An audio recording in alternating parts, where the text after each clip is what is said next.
Good evening, friends. Happy to see you all again. The subject of my talk this evening is purity of mind and God's grace.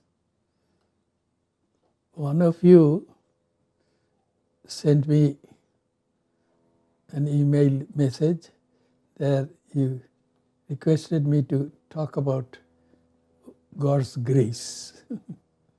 That's why I decided to give a talk this evening on the subject purity of mind and God's grace.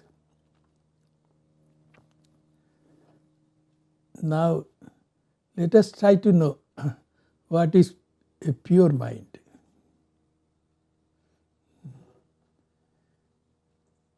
In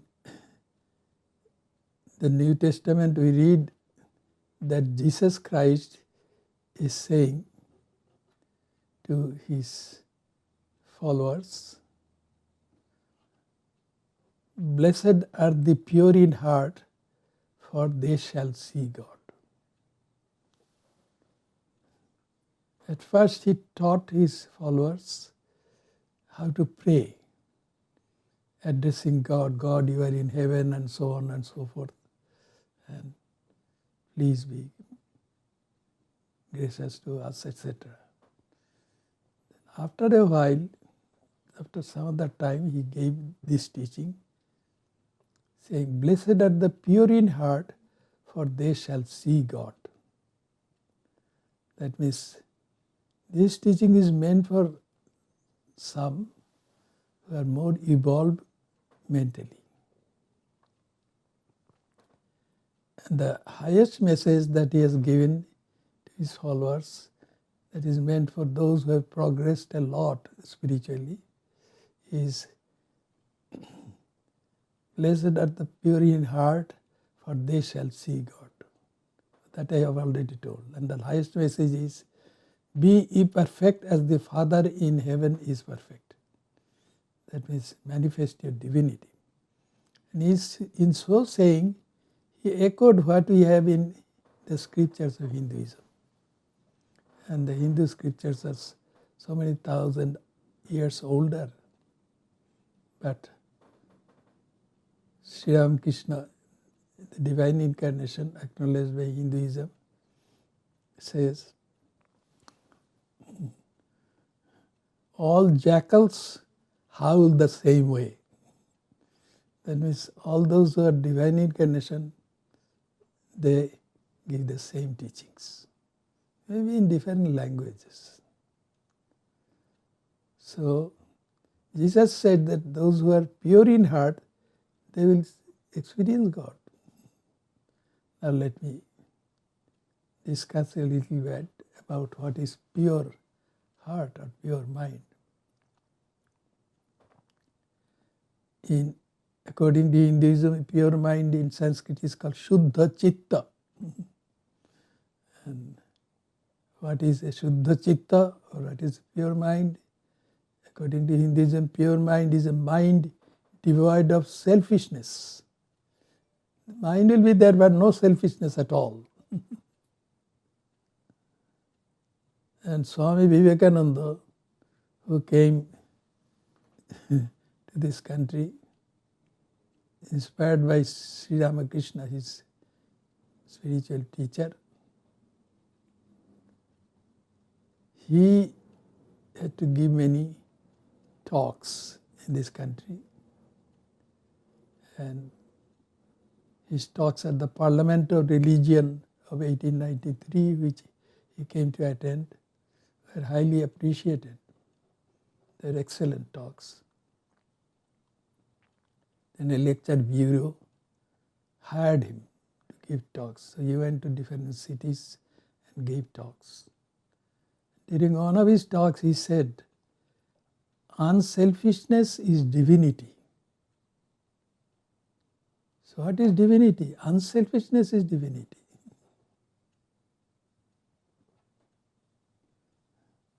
Well, the selfishness is caused by our ego. And what is the ego? Ego is a thought of our conscious minds. My ego is a conscious thought of my mind, or a thought of my conscious mind. And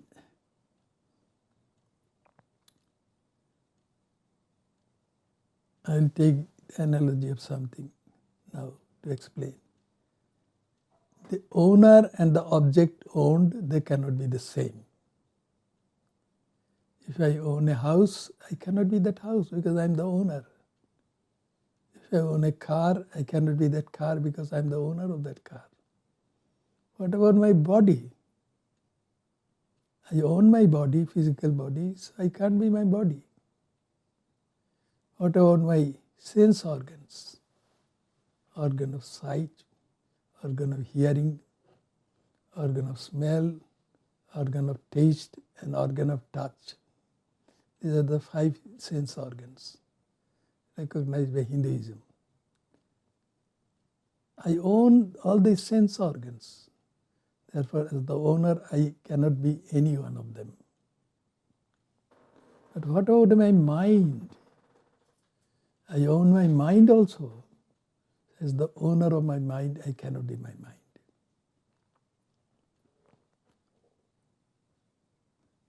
See, if I am not my mind, then how can I be my ego? Because my ego is a thought of my conscious mind.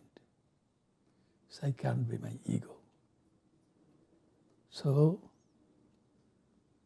what I really am is beyond this ego. If I somehow I can get rid of my identification with this thought of my mind, I, as the owner of my mind, I regain my real status. What is the status? That status is divinity. Mind, body, etc., all these things belong to this world of time, space, and causation. Divinity was there before this world was created.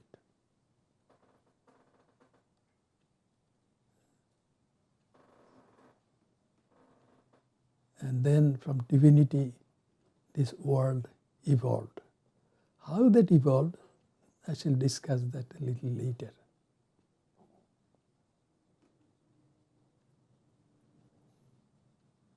But it is enough to remember that the owner of the mind cannot be the mind. Therefore, a person cannot be his or her ego.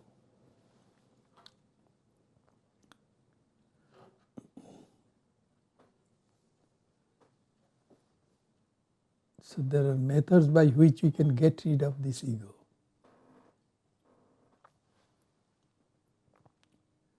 And the subject of my talk this evening is purity of mind and God's grace.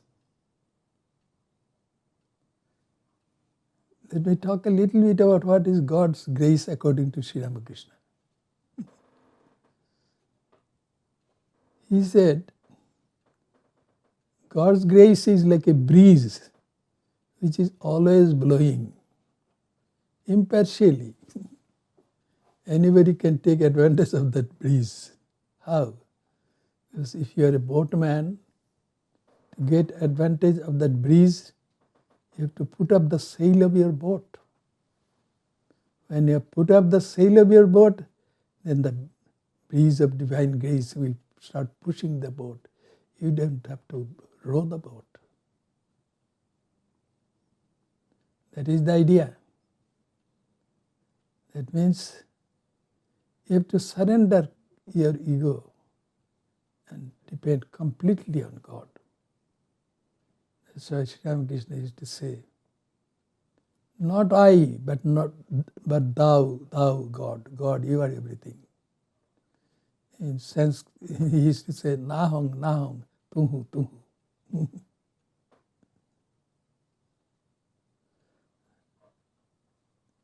There is a story to make this idea more clear. The story is about a weaver and cloth seller.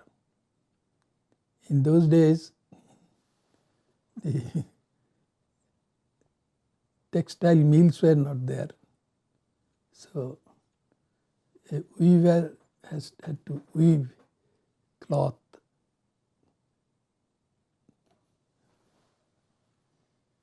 from the yarn that is spun by a spinning wheel. And then when the cloth has been woven, then it could be sold. So the weaver used to weave cloth and sell that to the people.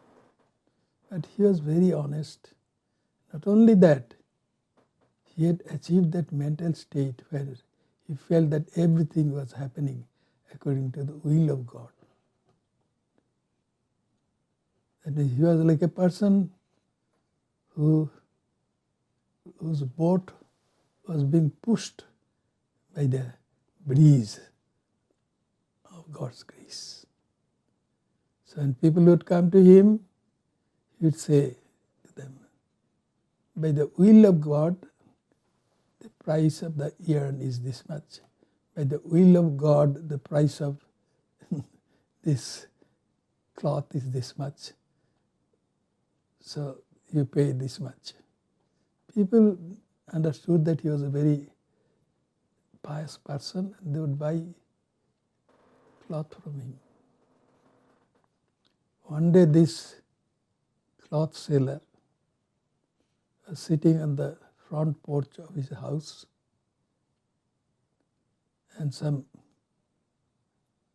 burglars were passing by. It was a group of burglars, but one of them had fallen sick. So they saw this person sitting on the porch of his front porch of his house. So they forced him to go along with them.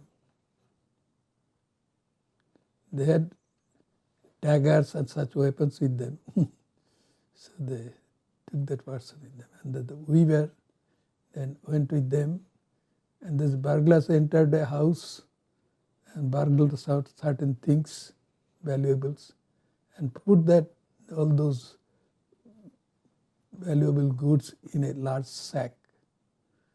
And they asked this man to carry that sack for them, this weaver. And this weaver thought it is by the will of God everything is happening. So he put that bag on his back. But meanwhile, the owners of that house had come to know that some burglars had come, and they informed the police, and the police came, and by seeing the police, the burglars ran away and escaped. But this man was caught with that large sack of burgled things. So he was taken to the magistrate judge. And the judge asked him, people were amazed to hear that such a pious person could be involved in burglary. So many people went there to the court. And then when the judge asked, why did you go to that house to burgle things? Then he said, well, by the will of Rama, I was sitting on the front porch of my house. Then by the will of Rama means God, these burglars forced me to go with them. By the will of Rama, they stole all those things and then put them in a large sack. And by the will of Rama, they forced me to carry that sack. So this is the story, sir. By the will of Rama, I've been brought by the police to you. And the other people who were there, they knew this person very well. They said to the judge, he is a very pious man, he can never burgle. And the judge was convinced, and he released this person.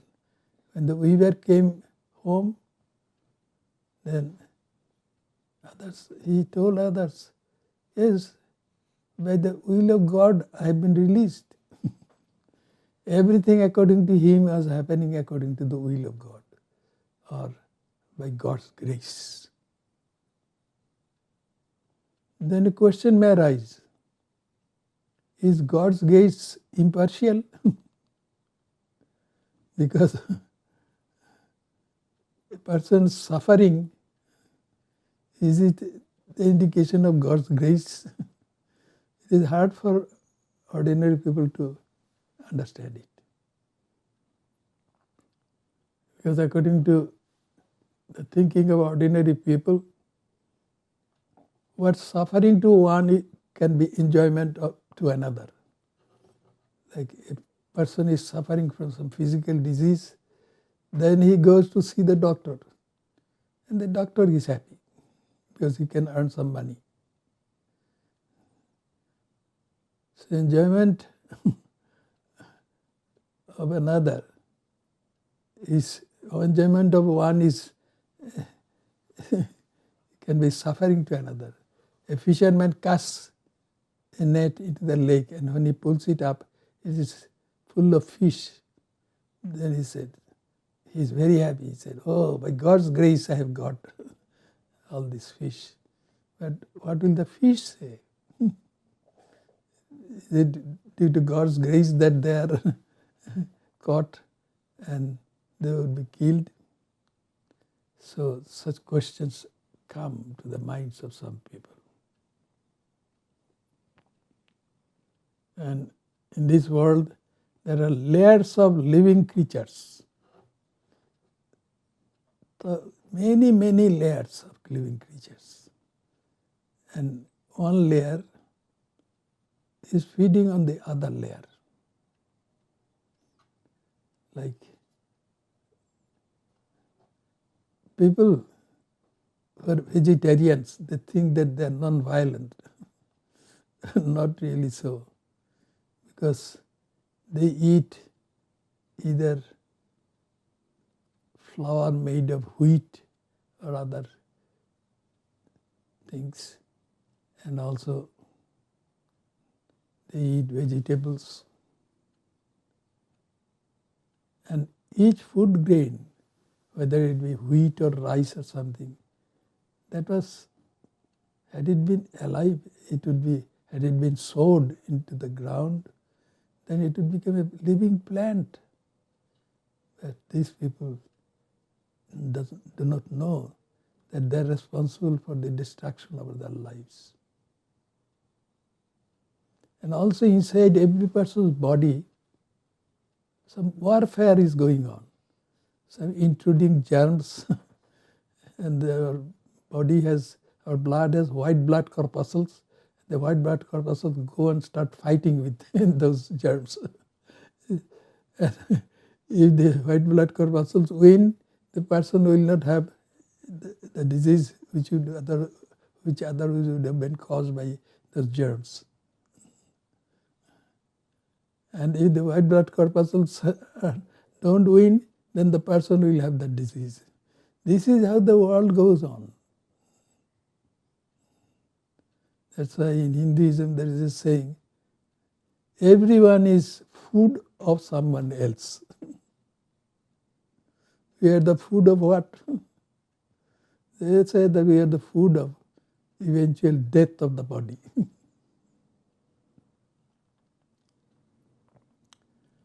So then it looks like what is considered God's grace is not impartial. Huh? Well, God is not beyond partiality or impartiality. So there is a hymn in the Rig Veda. It is called Nasadiya Sukta. It starts with the expression Nasat, no asat. That's why it is called Nasadiya Sukta, Nasadiya hymn. But those who translate that into English, they call it the creation hymn. And in this hymn, it is described how the world was created by God. Different stages of creation and all these things. And it is a very highly philosophical hymn, I would say, because at the end of that hymn, there is a question. question is, does the Creator know that the world has been created? Perhaps he doesn't even know. That's how it ends. How can it be? The Creator has created this world, he should know that he has created. So perhaps he does not know. What is the explanation of that? It is because God creates this world with his divine power called Maya, or magical power.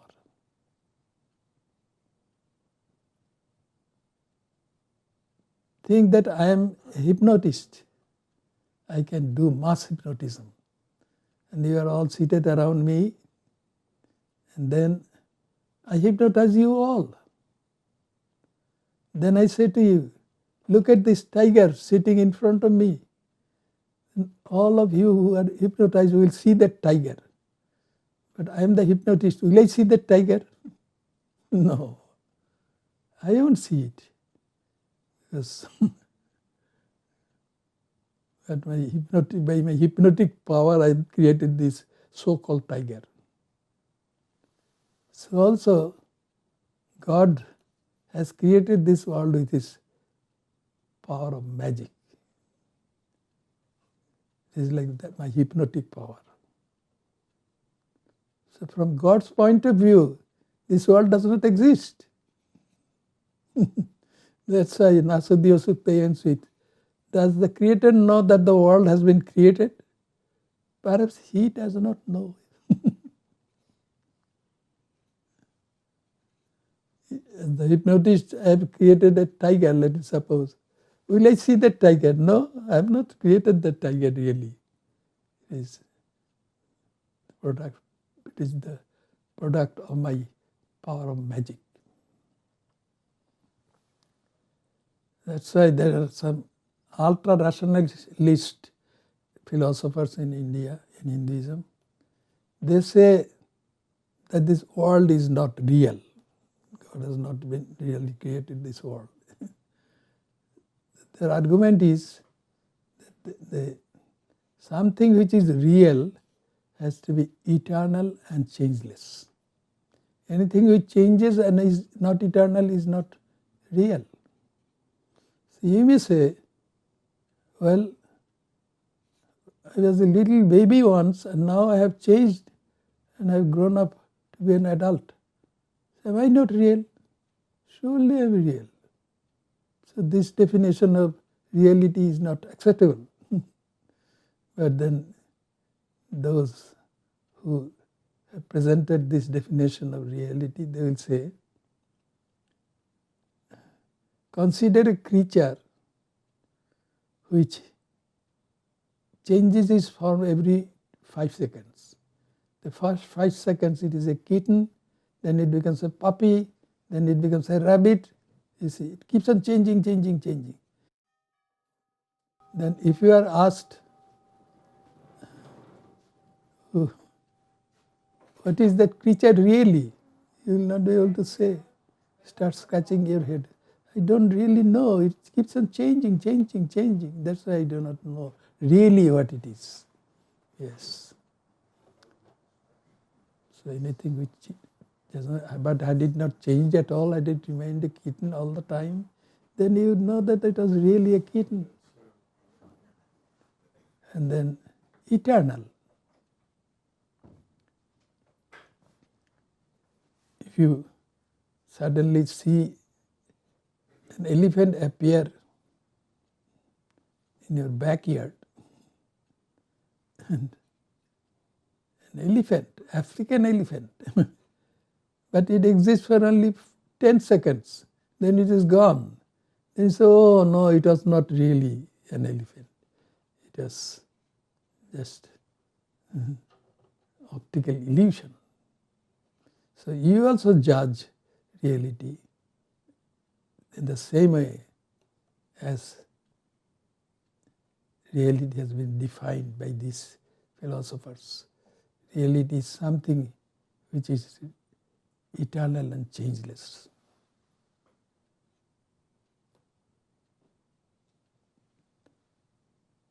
So this world is not real then. Then what is the idea of God and everything that we have, that is also not real. Divine grace, all these things, these are not real then. Because and Sri Ramakrishna says, as long as your ego is there, you cannot say that this world is not real. That is unreal.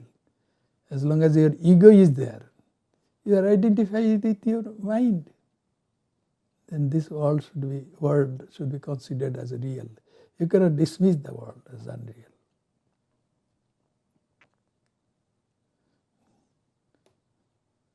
And it is also said in our tradition that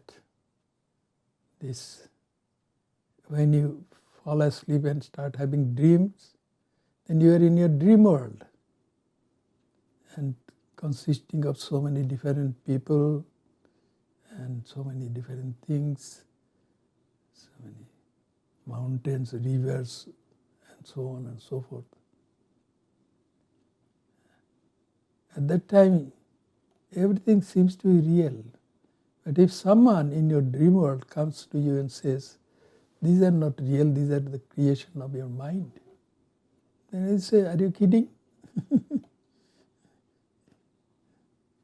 Yes, that's how it is. Then suddenly, a tiger appears and it is about to pounce on you.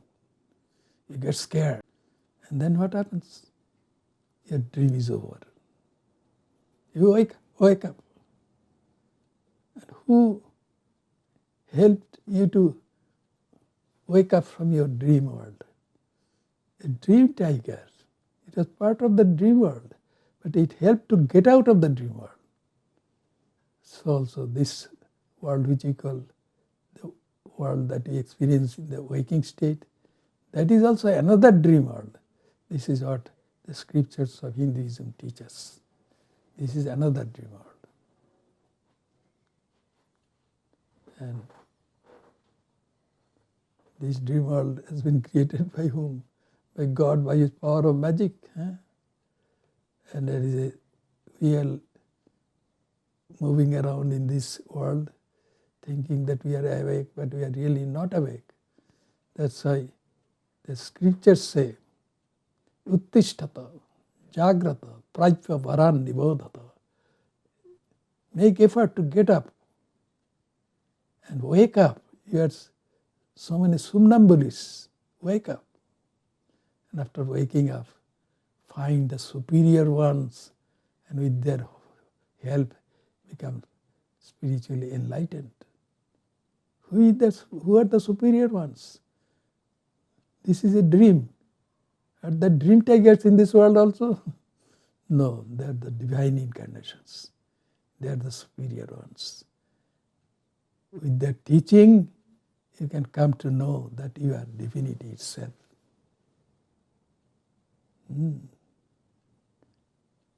That's why they say, Tattamasi, you are divinity. Aham Brahmasmi, I am also divinity. Sarvam khalu idam Brahma, everything is divinity.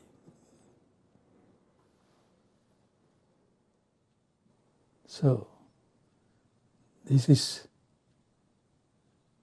how we can get rid of the world of God's Maya, or power of God's magic. All these things have been given in the scriptures of Hinduism. So I have discussed a lot. This subject of my talk was purity of mind and God's grace. Purity of mind means a mind which has got rid of selfishness, ego.